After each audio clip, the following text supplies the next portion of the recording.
This story starts at the end of the day. Arabella is in her bed, waiting for her eyes to close and her mind to be transported to the land of dreams. This story has other plans for little Arabella. She doesn't know it yet, but something pretty unusual is about to happen. As she twists and turns under the duvet trying to find a spot that feels just right, she hears a loud pop, and suddenly, the whole room goes dark. She jumps to her feet to go investigate. But as she steps off the bed, the floor seems to have fully disappeared, and she starts falling down. Down, down, down. When she lands, because she does land eventually, she lands safely on mossy ground. Her eyes get adjusted to the shade, and she says, "Well, well, well, I'm definitely not in my bedroom anymore. I have never seen a place quite like this before. What's this behind the bush?"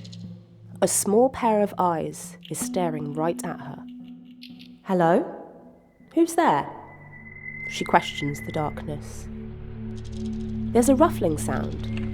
A tiny creature slides right up to her and asks, "Are you a monster?" Arabella bursts out laughing and answers, "Me? Oh no, I'm just a little girl. I thought you might be a monster." The creature chuckles back. "Me? Oh no, I'm just Meep. I'm lost," she says. "I'm not very sure how I ended up here. I don't recognise a single thing. Can you please wait with me for it to get lighter, and then I'll be on my way?" "Light? It's always dark here. There's no light here apart from the light that I carry with me." "Always dark? That's impossible. The day always follows the night. Come with me. Somewhere, somehow, we are going to find some light." "Oh, I know someone who might help."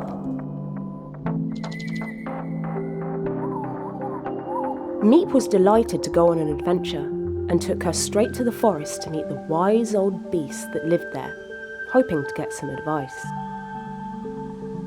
Once they finished explaining the object of their quest, the beast looked puzzled and said, "There is no light here apart from the light that I carry with me, but there's no harm in looking. We could go and ask the one that lives by the swamp." They walked deeper into the forest, and when the mossy ground turned into mud, they knew they had reached their destination. The one that lived by the swamp was rolling around in a puddle. "Hello," they said. "Do you know of a place where we could find some light?" "There's no light here apart from the light that I carry with me. I'm done with my bath, and I'll tag along anyway." They were on their way again. They went to see the one that lives on the top of the mountain, the one that crawls in the cave, the one that stomps by the rocks. They went everywhere, and they asked everyone, and every time they got the same answer. "There's no light here apart from the light that I carry with me." Arabella was getting frustrated. Why did they all say the same thing? And what could that mean? She turned around to face the ever-growing group and finally asked the question that had been making her mind boggle this whole time. "Can you please explain to me why you say, 'There's no light here apart from the light that I carry with me'?" "I carry a piece of light," Meep said, lifting its wing to reveal a shiny rock. "Me too. And me. And me as well," said the others. Arabella was so confused.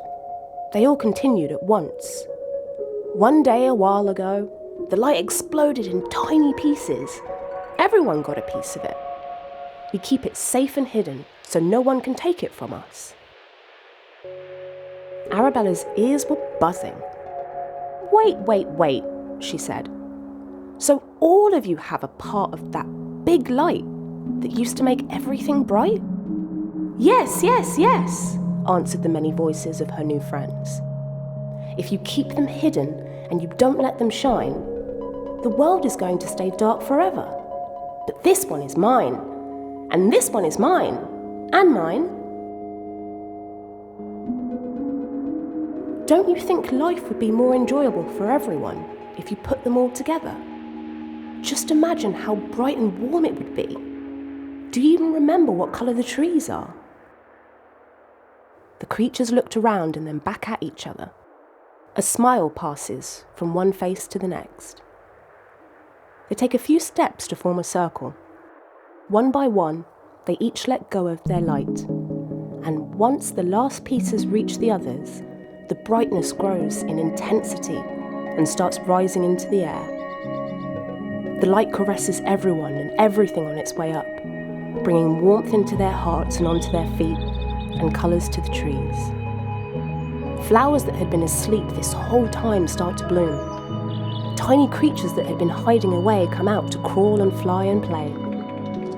Everyone looks at each other, barely recognising themselves in the newfound shimmer. As their joy grows and grows, Arabella feels like she's being pulled away. The world of images gives way to a distinct sound. Her name rings out in the emptiness. Arabella! Arabella! Good morning, little one. Arabella is back home where she belongs, and the sun is in the sky. And this is where the story ends.